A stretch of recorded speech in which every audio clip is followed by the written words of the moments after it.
Ngayong nalalapit na po ang pag-upo muli ni US President-elect Donald Trump sa White House na pag-uusapan na ang planong mass deportation ng illegal immigrants sa Amerika.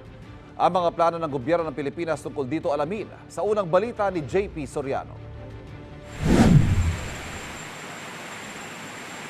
Sa muling pagbabalik White House ni US President-elect Donald Trump sa Enero, bit-bit niya rin ang pangako noong nangangampanya na mass deportation sa lahat ng illegal immigrants na nasa Amerika. Sa mga Pilipino, TNT o yung tago ng tago ang tawag. Nasa 300,000 sila ayon sa ating embahada sa Amerika. Pero hindi naman umano target ang mga Pilipinong sumusunod naman sa batas. Ayon sa Office of Migration Affairs ng Department of Foreign Affairs. Sabi ni US Ambassador to the Philippines, Mary Kay Carlson, mataas ang tingin at respeto ng mga Amerikano sa mga Pilipino. Filipinos in the United States, Filipino Americans, make great contributions to our economy, to our people talk about the role of Philippine angels during the pandemic, not just in the U.S., not just here in the Philippines, but around the world.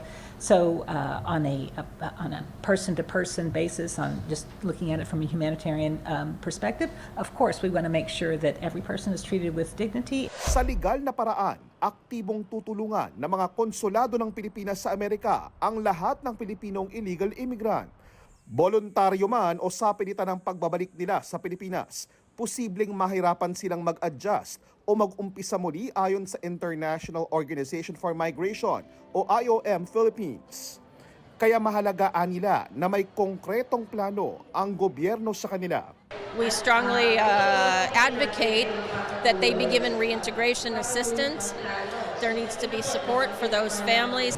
Bilang tugon, nakikipag-ugnayan na ang Department of Migrant Workers sa TESDA, DOLE, DTI at iba pa.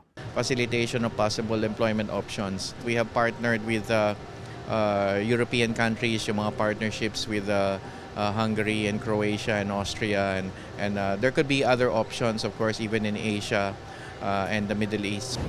Ito ang unang balita, JP Soriano para sa GMA Integrated News. Kapuso, huwag magpapahuli sa latest news and updates. Mag-iuna ka sa balita at mag-subscribe sa YouTube channel ng GMA Integrated News.